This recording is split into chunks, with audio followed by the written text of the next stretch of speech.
सत्यनिष्ठ भाव शपथ नेउछि कि मु देशर एकता अखंडता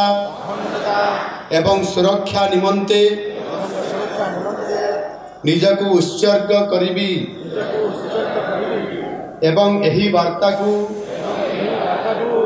मु मोर साथी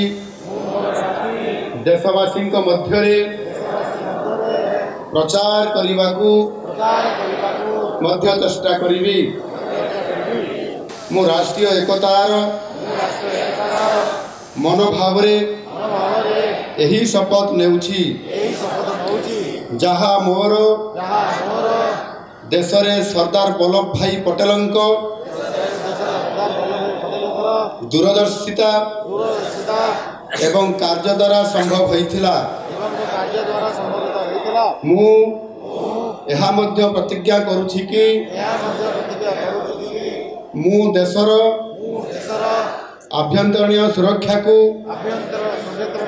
निश्चित करिबा निमंते स्वयं निजको समर्पित करिबी।